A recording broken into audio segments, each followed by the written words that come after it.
The Mannin Line with Andy Wint.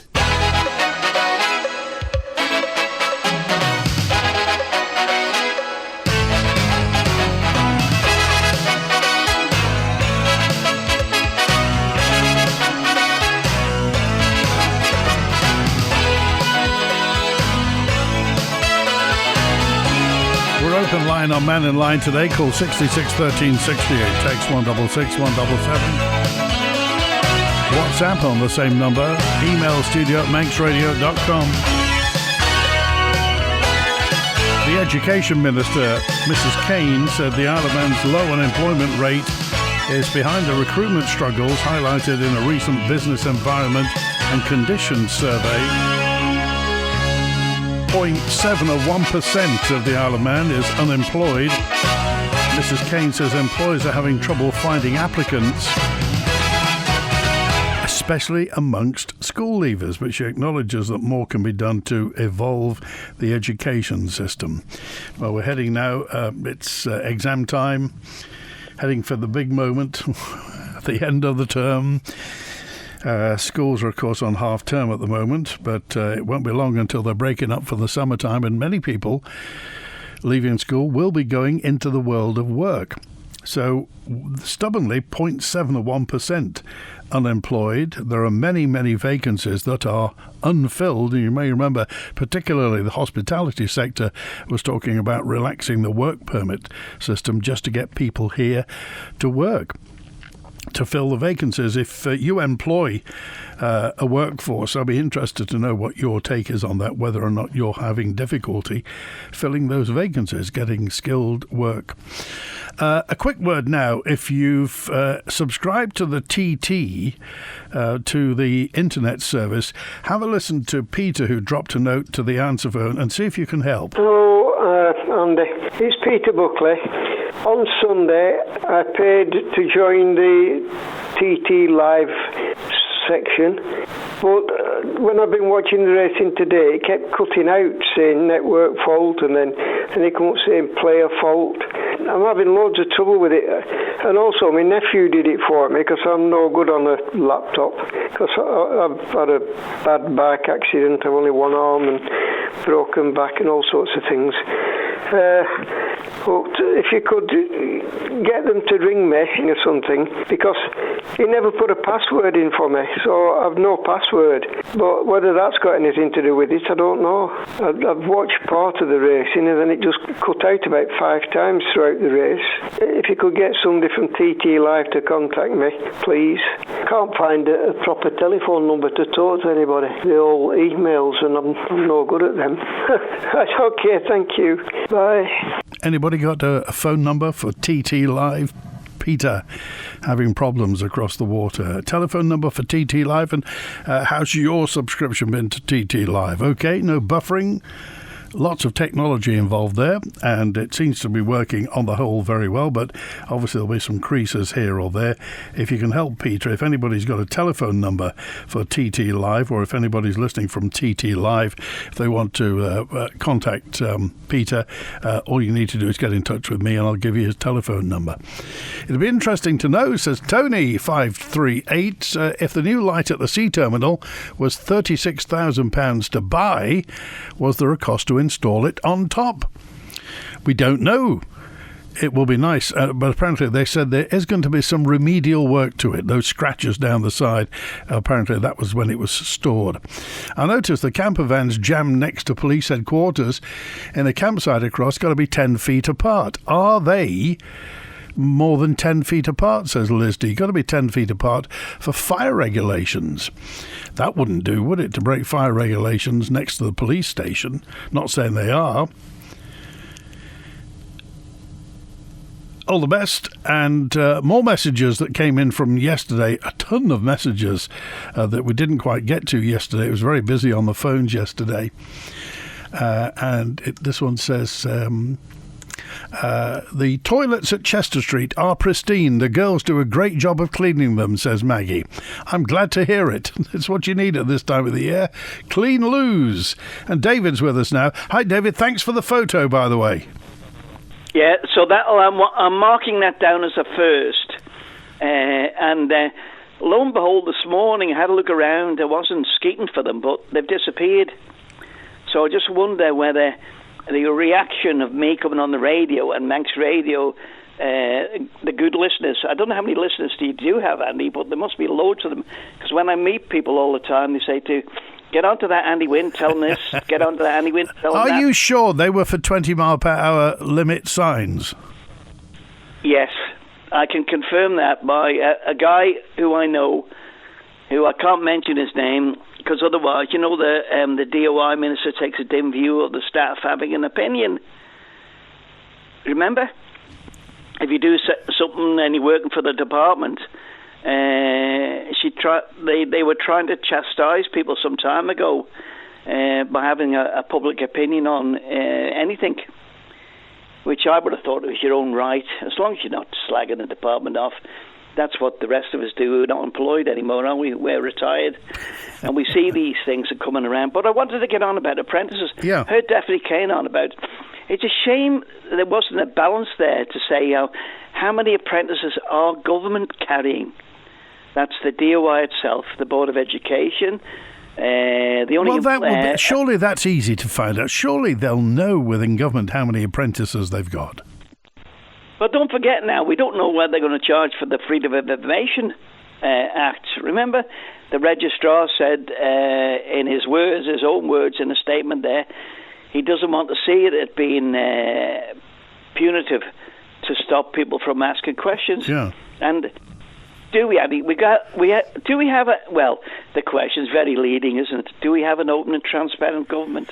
Well, the thing is that that's what they said we should have, and when they're candidates, they talk about transparency, and obviously, when you get in power, when you get into a department, it may change. We all understand commercial confidentialities. Everybody understands there are certain things you don't want out in the open purely because it'll compromise you. But really, I would have thought, and particularly on this charging for freedom of information requests, I'm sure most politicians don't want to charge.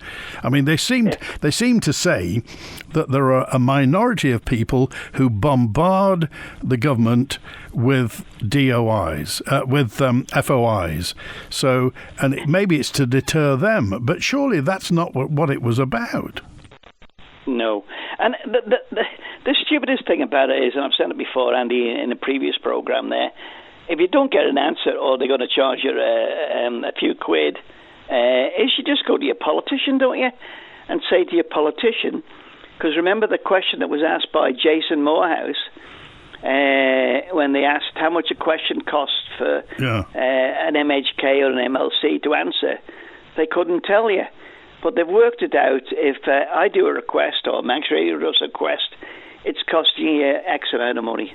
Well, I think we've talked before about this. I'm sure when Peter Carron used to bombard people with questions, they worked out how much it would cost when Mr. Carron was putting questions in. So surely they'll know how much it's going to cost. And as you say, there is a cost to it. Yeah, like say, what is the cost to freedom? Yeah. What is the cost of letting the public know who elect people, MHKs, we don't elect the MLCs in there, to give us some information all the time. And as you say, this may end up putting the burden on MHKs, because as you say, if they're going to start charging people for FOIs, people may, as you say, just turn to their MHK and say, can you ask then? Can you get to the bottom of this? Yeah. So the question I'd be asking now, and if our MHKs are listening, is, because I've sent an email to one of the MHKs from North Douglas who hasn't responded to me, and I do tag them in on purposely to make sure A, they open it, and B, they read it. And I think it's discourteous, never mind anything. If you don't agree with me, that's fine, just tell me, I don't agree with you or whatever. But when you don't open the email and read the contents of it and then come back to me and say to me, I don't agree with you, David, or I agree with you, David, or we'll look into it and find the answer. That's all the public are asking, aren't we? Yeah. And remember... Go on, sorry. I was just going to say that just my favourite one before anybody comes on. The hot topic about camper vans. Our clerk is writing now to the DOI minister to say to her, the local authority asking for this to be done. So I believe there's going to be a bit of a power struggle, because she says she doesn't want it to be done, and we're saying we do want it to be done. Well, who do we represent? We represent the community, don't we, in Oakham?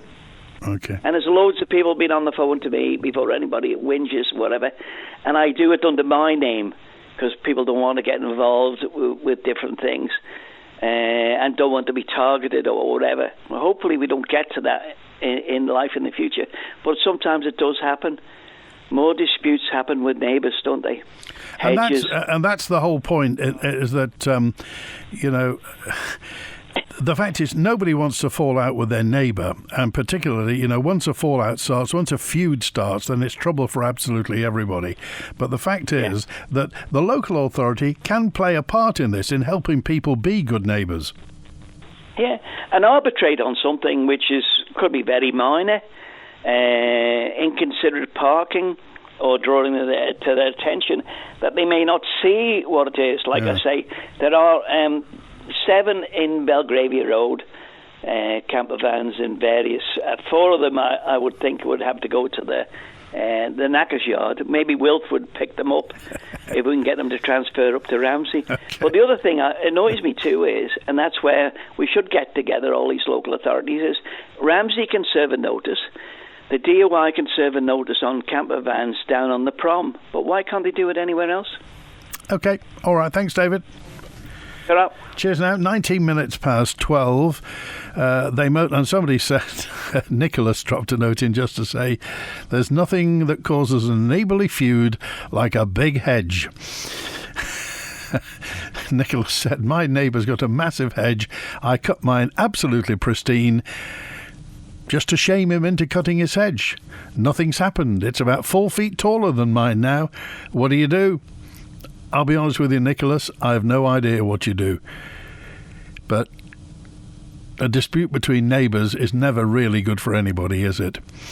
Good old Isle of Man, Mr. N.T. on 109 says, they moan when there's no accommodation. They moan if visitors arrive in camper vans. Maybe we should cancel the TT. It's a bit too inconvenient.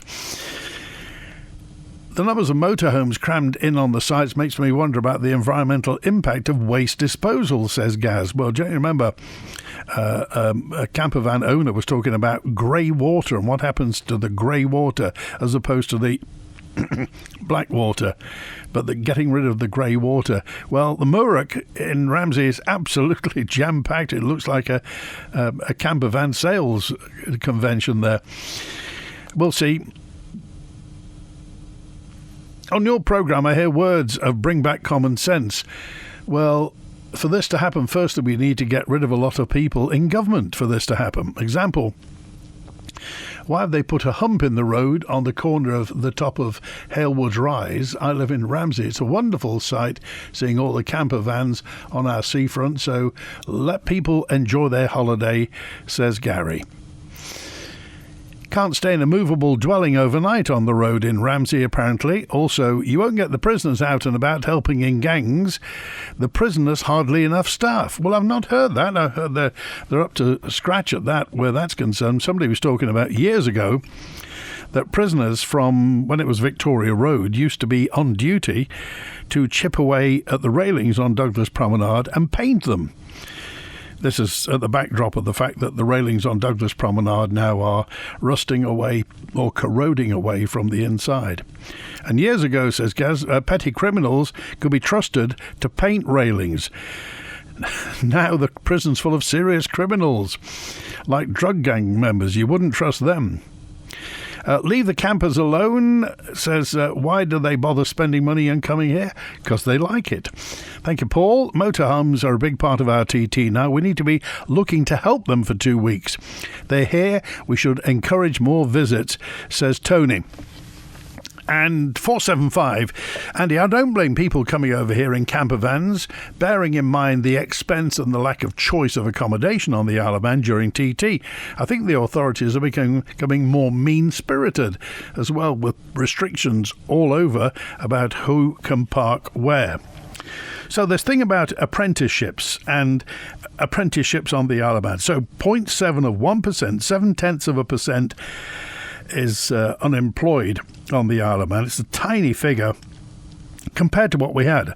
I mean, 40 plus years ago, there were 2,000 people out of work on the Isle of Man. 2,000 people out of work. Mrs. Kane, the Minister at the Department of Education, Sport and Culture, says employers are having trouble finding applicants, especially among school leavers.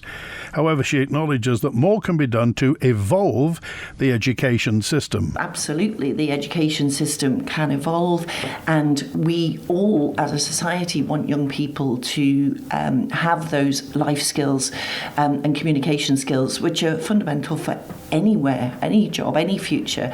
Now, Captain Lee Clark Vorster started his career as an apprentice. He's now in charge of a cruise ship. And Captain Clark Vorster believes apprenticeships offer a quicker route to developing practical skills, and he reckons more needs to be done if the Isle of Man wants to retain young people. I started with that sort of apprenticeship, then went on to a university degree, which was just the pathway. But if I hadn't have had the grounding that I had, the experience that I had, even dealing with passengers on a daily basis, I learned so much as a customer service assistant that took me on to being a captain of a cruise ship. But it's just that skill base, and soft skills, I think, is so important in today's workplace.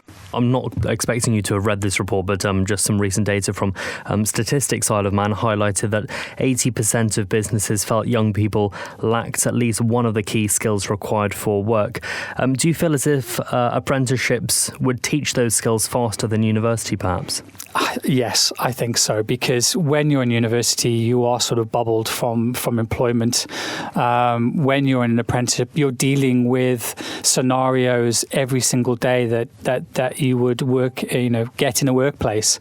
And do you think there is necessarily the appetite from businesses to take on apprentices? Because it is a business expense in many ways, that even though you're paying just a small wage, that is still an expense, and you're getting someone who has arguably little to no experience.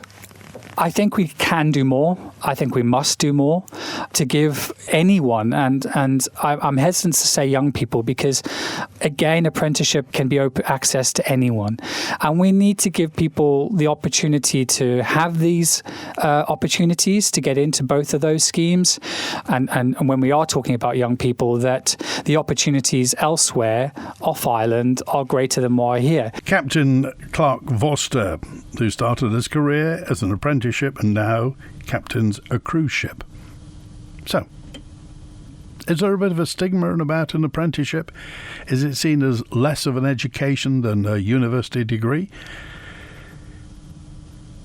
Do you think the government needs to be doing more on this? Do you think the image of apprenticeships needs a bit of a wash and brush up so that more young people would see it as a shoe-in to a job later on in life?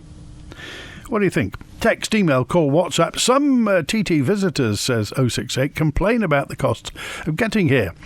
But a lot now stay in motorhomes at the side of the road for free. You can go to watch the races for free, which of course wouldn't happen in the UK. And people still complain about the price of things here. I think they do pretty well here. It is, well, the TT is fairly unique, isn't it? If you have visitors who are out and about today, in most places, absolutely free. Stand at the side of the road. Take your own packet of Eccles cakes and a bottle of something refreshing, and there you are for the day with a big umbrella. So, it's a thought, isn't it? What are your views on camper vans, on motorhomes on the Isle of Man?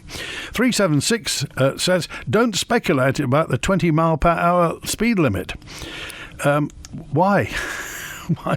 Why shouldn't we speculate about the 20? They're bringing it in, or they want to bring it in.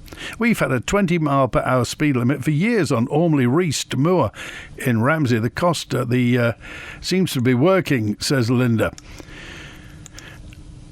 I think we should just ignore the new speed limit, says 376. Just ignore the limits, says 376. Cracky, you'll be in trouble. The Bobby will be after you, throw you in the nick. Don't agree with Stephen. Stephen called yesterday talking about the new race schedule and the fact that 6 racing days doesn't give retailers on the Isle of Man a chance to, get a bite of the cherry. The change to the schedule doesn't work. I agree with Stephen, says 623. Too many races, and the fact that so many have been reduced to 2 and 3 laps makes a mockery of the event, says James. Foot and mouth disease is a serious threat to animals like cows, pigs, goats and sheep, and it's currently active in parts of Europe. Here on the island, we need your help to keep our livestock safe. When enjoying the outdoors, make sure any leftover food is thrown away properly in a secure bin, and not in fields or areas where animals might find it. Think. Let's keep foot and mouth disease off our island. Search Foot and Mouth Isle of Man. Feeding friends and family with the finest the island has to offer. The Forge Smokehouse and Grill Santon. Fresh Manx produce marinated, slowly cooked, grilled and smoked to perfection right here and served in a gorgeous setting. Just walk in anytime, no booking needed. Parties, family gatherings and weddings, the perfect venue for any occasion. And don't forget our large marquee for any event. Visit theforge.im and see. It's a tough time for businesses. Not sure what to do to turn things around? Let Nicola Bowker & Co. guide you through. We've helped hundreds of businesses to success. Accountants and tax advisors to businesses on the Isle of Man. As our loved ones age, they carry not only the memories of the past, but also the uncertainties of the future. Secure tomorrow today with Man Benham's guidance on enduring powers of attorney and more.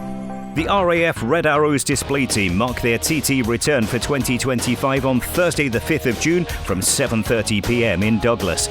Watch the display from Douglas Prom, Douglas or Onken Head, and hear the commentary live from Red 10, Squadron Leader Graham Muscat, only on Manx Radio, FM, AM and DAB from 7:25. Manx Radio's live commentary with the Red Arrows from Villa Marina Balcony in Douglas, Thursday evening, 5th June from 7:25pm.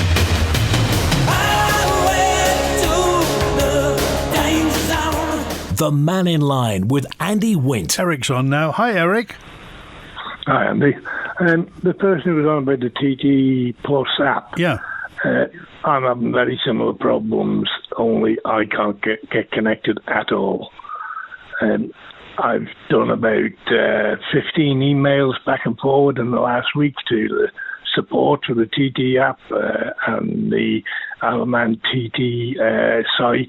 And I cannot get onto it. First of all, they told me I hadn't paid. They couldn't find no payment from me, so I sent details and email with my bank statement to prove I had paid. I can get it on my iPhone, which proves I've paid, but I can't get it on the iPad.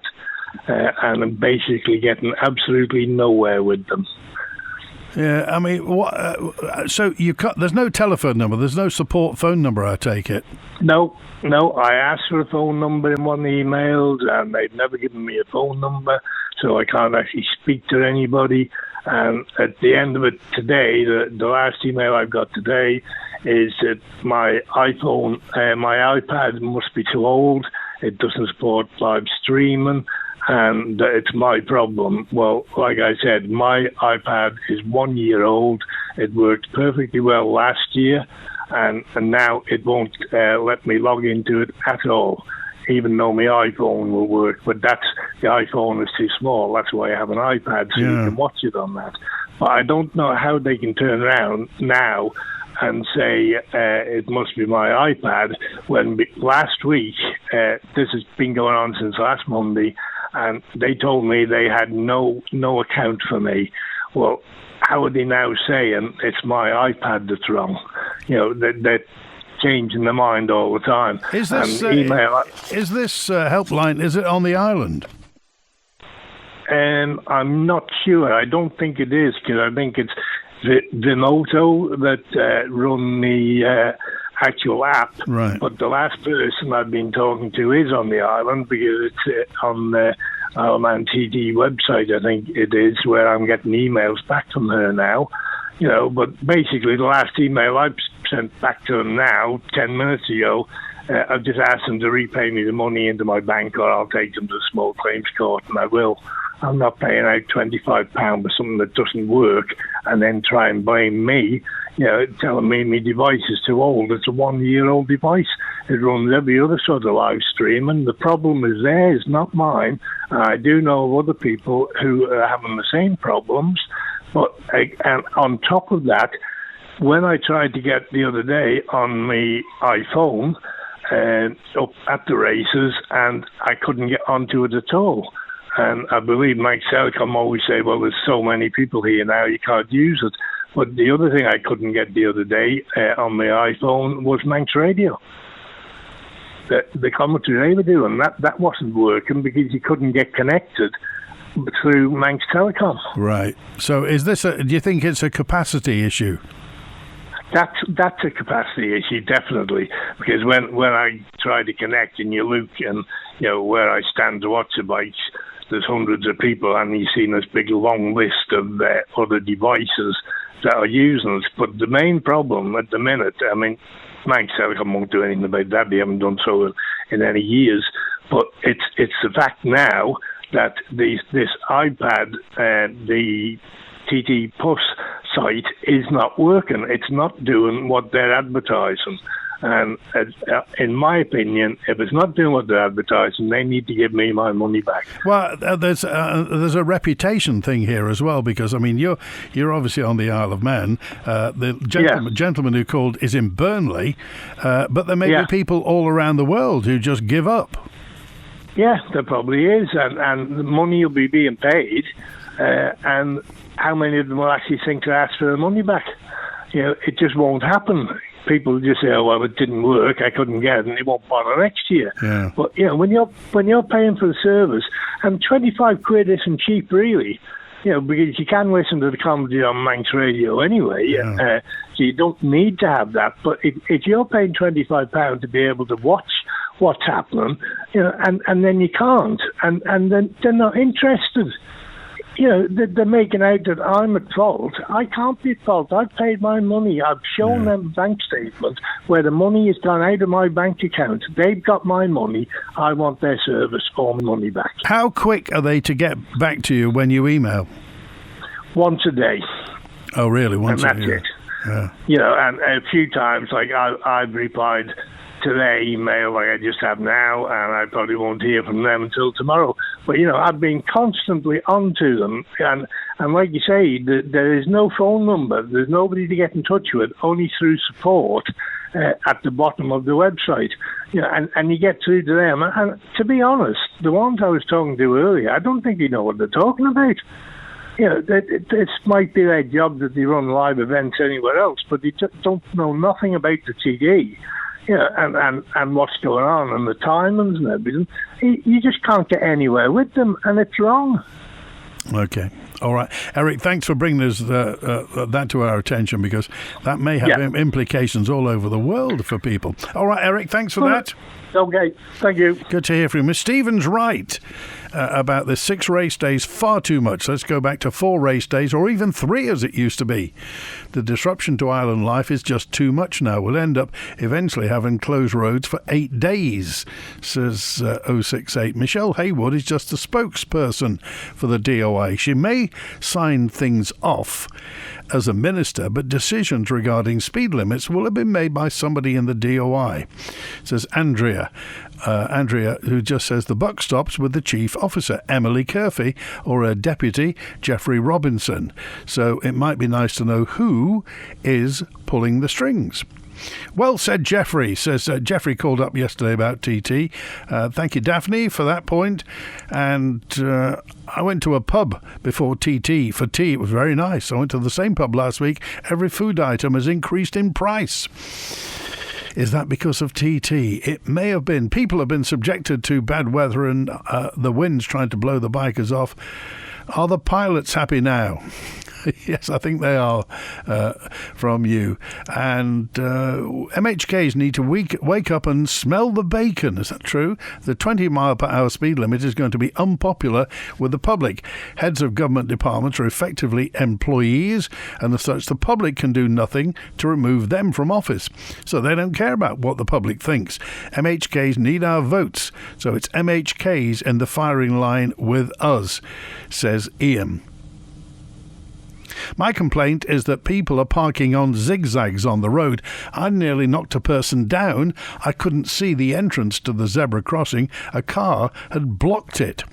Surely they should be policing this, says Jeff. The 24 MHKs, 313 drops the note in, the 24 MHKs should be actually doing something for their salary.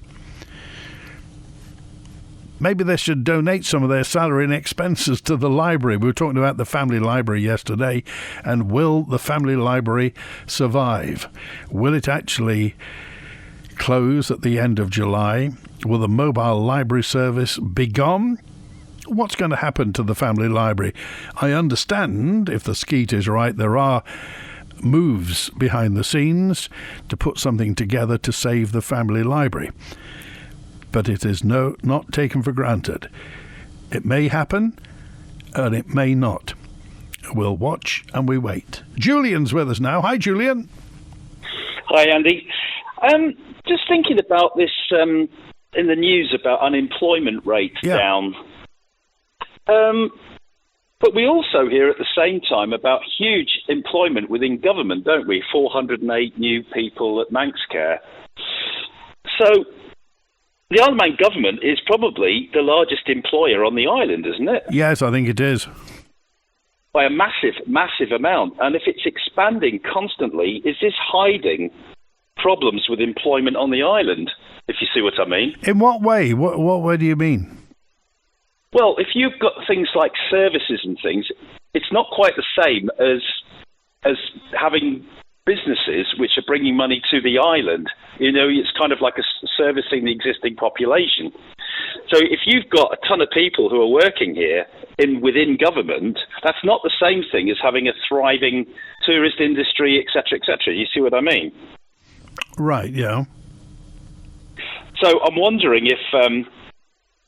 I'm just trying to get over the point that we're if you've got, say, job seekers and they're absorbed into government, that's not the same as absorbing them into private businesses.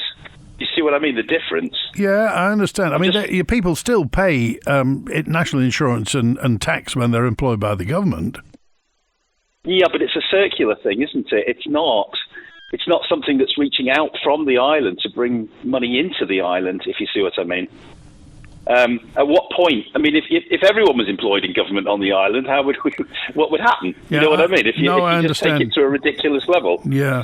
I mean, what are you implying then? That we need more industry or more private businesses? Well, if you look at what's been happening, you know, you had like Ramsey Bakery went. I mean, how many people got lost in that? There's quite a lot of businesses that have gone under. There's plenty of places which have got empty windows.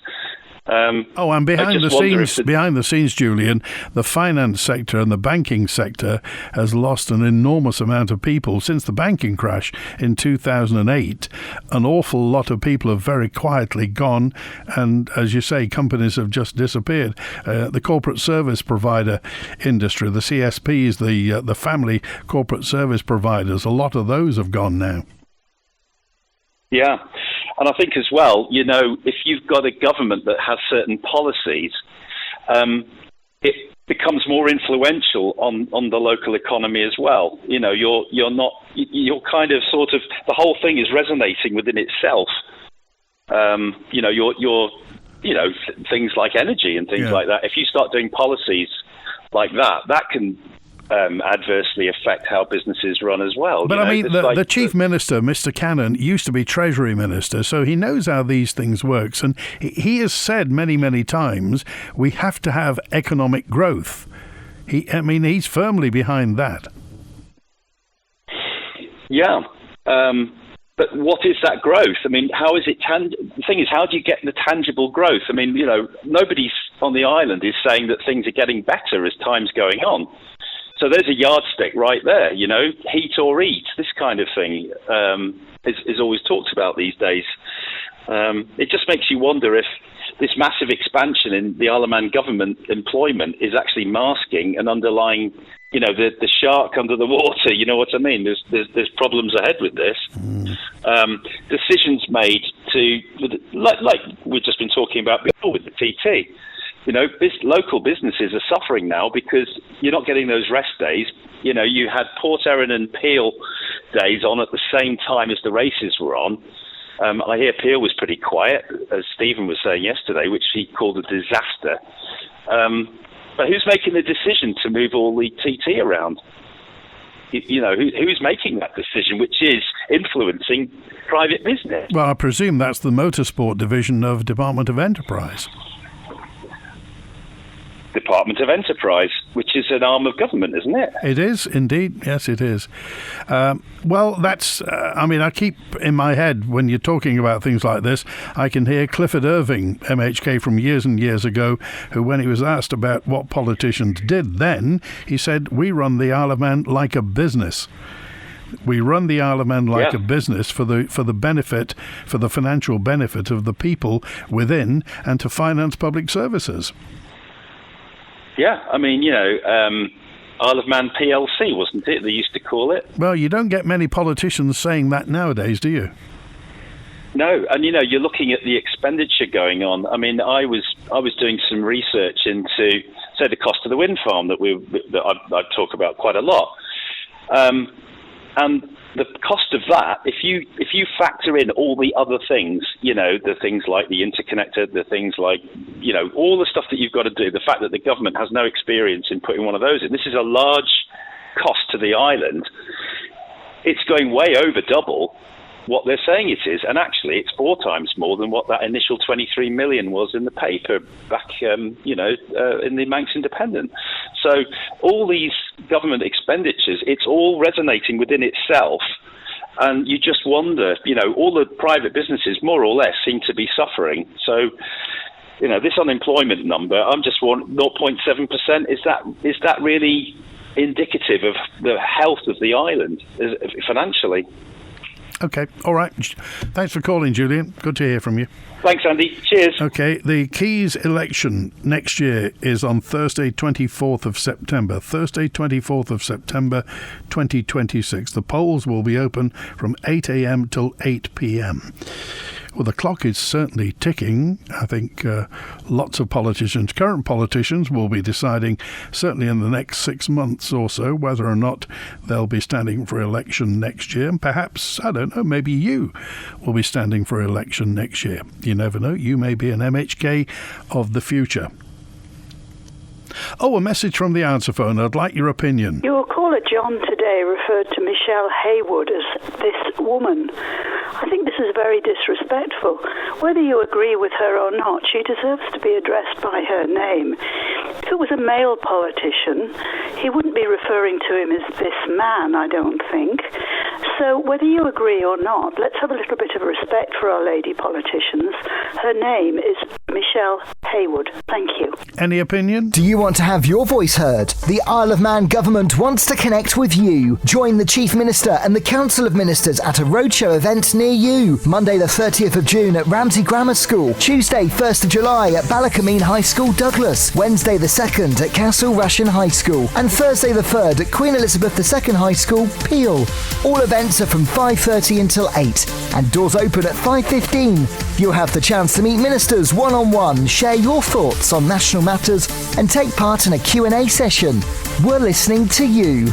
Register your free attendance at islandplan.im/roadshows. Relaxation takes time. That's why downstairs at Millichap's new Stressless showroom, we encourage you to wander in, have a seat and lean back. Take time and find out which of Stressless's incredible range of different sized recliner chairs is right for you. Some have matching sofas too. Lean back on a Stressless. Relax your body and free your mind. Then you'll understand the Stressless Eureka moment. Experience the amazing new Stressless showroom downstairs at Millichap's of Ramsey. Isle of Man Radio Railways. Get your tickets now for this season's range of onboard dining events featuring old favourites like the legendary Pie and Mash Train, the Curry Club and more, including memorable dining experiences on one of our Steam theme events with something for everyone. To find out what's cooking on the dining car or to book, call 697 457 or visit rail.im. Isle of Man Railways. Heating oil for homes, powering farms and businesses, keeping you moving with petrol stations across the island. Ellen Vannin Fuels. Call us on 844000. The latest edition of Manx Radio's Breath Mindfulness podcast with Karen Hardman is available now. You never need to worry about being fed up, not stimulated or instantly happy. That's okay to feel like that. The Breath podcast, spectacular decision making with Karen, is available now at manxradio.com. Your body will let you know what you need to do. Brought to you by the Good Health Store on Station Road in Port Erin. The Mannin Line with Andy Wint. Thank you, Bonzo. Drop me a note in with the helpline for TT, the TT Plus helpline. It's not a phone-in line, but I'll certainly forward that to the gentleman in Burnley who wanted more information. And Juan's on now. Hi, Juan. Have you been out on your bike, Andy, getting the wind through your hair? That will be some trick, wouldn't it? The bike or the hair? Just quickly there on the roadshow, they were talking about your advert there for the government roadshow. It would be actually nice to have a proper Q&A. They advertise this, question and answers, but a lot of this now is on this Sligo app that they have and questions in advance. It would be nice for the government to actually let James Davis do his job, let him loose and have a proper integration with the audience and cross-questioning, because it's very subdued when it comes to questioning. It's kind of the government talking to you in a 30-minute presentation and then 15 minutes of questions, which really doesn't open the floor up to anything, unfortunately, and that's the problem that we've got. That's not the main reason that I was phoning. I'm talking about the TT schedule, and of course, I think Stephen spoke about Peel Day yesterday. I didn't hear him, but I'm looking at the amount of work that's put into organising this with, event management solutions and all the guys that do all this. And the whole schedule, I agree with everyone that's hit their points, and I've made my points yesterday to the organisers, as we did last year. You've got 2 events on, both on the same day. And I don't know whether it's because the event fund are funding this from government and controlling it, or whether it's a council initiative. I'm just trying to find the source of this, but I just find it bizarre. We have 2 events on the same day. They're both struggling to get people there supporting it with stalls, but they put it on. And the TT schedule, the whole Mad Sunday race day, must be designed surely for getting money for TV rights going live, or it's just a police initiative, so they don't have to police the mountain road. But it's not doing anyone any favours at all. The only things that people are buying is food, drink, and TT shirts. No one's doing anything. It's not putting anything into the smaller people's economy. What do you suggest they do? I think that they should put the Peel Day back to where it was on the Sunday. And their initiative was to start with, Monday was always a non-race day. But with all the health and safety conditions that you have now, after Saturday and Sunday, there's probably a very, very slim chance that there's not going to be any race on a Monday anyway, because there's that many call-offs. So I don't see the point in having this racing on the Sunday for one. Put it back to the schedule so people can have time off to explore the island. And the same with the Peel Day. Put it back on the Sunday and let everyone's off work on the Sunday. All the local people are off. Put that on the Sunday and either have the Port Erin on the Monday or the Port Erin on the Bank Holiday Friday. And just spread it out. But this this whole density of the TT is not working. People want to come here for the vibe and the atmosphere of everything else that's going on. I mean, it's only in the past 10 years that it's been on. I think it was on Granada Men and Motors first of all. Now it's on ITV4 on television. It gets quite a big audience on television, and it's a big advert for the Isle of Man. So presumably the TV people want some action on a day-by-day basis. They need something to feed the television. So do you think that's part of it, that they need programs for television, and that's why there's more race days? Oh, I'm pretty certain it is, Andy. I know through the sports that I'm involved with, the TV have control. They want certain contests at a certain time of night because it's prime audience wherever they're getting their prime audiences, depending on what TV companies that you're working with. So I'm sure there's a lot with that, and I'm sure if there was a Freedom of Information Act put in, there's probably a lot of money getting put through TV rights. But it's not doing us any favours on the island, unfortunately, as far as that's concerned. I mean, if they turn around and say there's X number of million going into the government coffers, well, maybe, people would understand it a bit more. But as it is, people are scratching their heads going, this is not working for, local businesses. That's the problem, The roads are tied down every single day. And I think it just needs altering back. I think they've changed something. Didn't need changing unless, like you say, there's a hidden agenda there. But I mean, Jewin, the TT doesn't seem to be diminishing in popularity regarding spectators. So the motorsport division must be doing something right. Well, they've got a worldwide audience. I'm not disputing that. I mean, the TV coverage now is fantastic. It's far better than what it's ever been.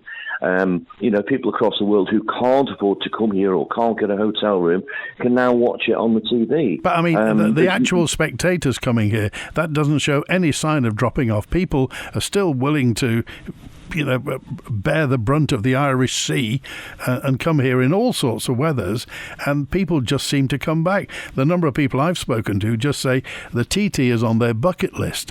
They want to come to the TT, so the motorsport division must be doing something right. It's not, I mean, other races have dropped by the wayside. The TT just seems to be getting bigger. Yes, it is, and I would imagine there's probably a lot of people without tents this morning who probably still want to come next year. It is, but generally, I don't know whether they put the question out there to people. Obviously they are coming for the racing, but do they want to be on the race course every day? Or do they want to actually explore the island, which is what we said before, go and see the uniqueness of the island, explore the island, with the fact that they might come back on a holiday at another time. Oh, that's an interesting point as to whether or not it's purely the races, or is it the camaraderie? Is it the fact that it's a place where motorcyclists from all over the world can come and be with their fellows, the fellowship of being with motorcyclists from all over the world. It's like Glastonbury for motorbikes. If you look a few years ago, not that many really, but when Douglas was the hive of where everyone stayed, I mean, people were just elements walking up and down the promenade, just looking at bikes and talking to each other. And like you say, the camaraderie of being involved with each other and just looking at everyone's bikes. And now we've lost the Ramsey Sprint. I mean, that's obviously expenses and insurance. And again, I think talking to Trevor the other year, he couldn't get the amount of people down there because, again, the TT had changed its days and changed its races. So that event has probably taken the casualty there from the growing expense of running it, insurance-wise, lack of entries, and lack of stallholders, because stallholders were out on the course. They wouldn't take their food vans down there. So the whole thing has a knock-on effect on all the little side events as well. Yeah. And the sprint's been going for many, many years, and it's been a fantastic event where people went down again and just enjoyed something different. Okay. All right. So... cheers, Andy. Appreciate it, Joe, and thanks for calling today. If you've got any thoughts on this, by all means do get in touch, out of hours, of course. When the Mannin Line's not on air, call Manx Radio to leave your opinion for broadcast on 682 631. And you can also email manninline@manxradio.com. In which budget document did the money spent on the 20-mile-per-hour road signage appear? Says 667. We don't know. DOI wants a 20 mile per hour limit to slow traffic down so much that the DOI doesn't have to worry about the poor state of the roads. I'm sure they dispute that. I've heard from somebody within DOI that they're using the 20 miles per hour as a backdoor to bring in speed cameras on the signpost to increase revenue. Well, that would be a form of, maybe they'll drop taxes. If they start charging everybody for breaking the speed limit, it'll put taxes down. That will be an incentive, wouldn't it? I don't often agree with Jewan, but I do now, says 011. Many road closures I've never seen. You can't arrange your days. There are so many road closures, you don't know what's going on. There are just too many road closures. That's 011. This fellow is spot on. That was Jewan. 961 says, Jewan's spot on about the Peel and Port Erin Day. It wasn't well supported in Port Erin yesterday compared to 10 years ago. So, well, the motorsport division, it would seem to be doing a good job with TV coverage and with the number of spectators we have. But, well, if you've got any thoughts on TT, you can get in touch, and we're back with another open line tomorrow, Wednesday. Thanks to Chris on the phones. Enjoy the rest of your Tuesday. WINT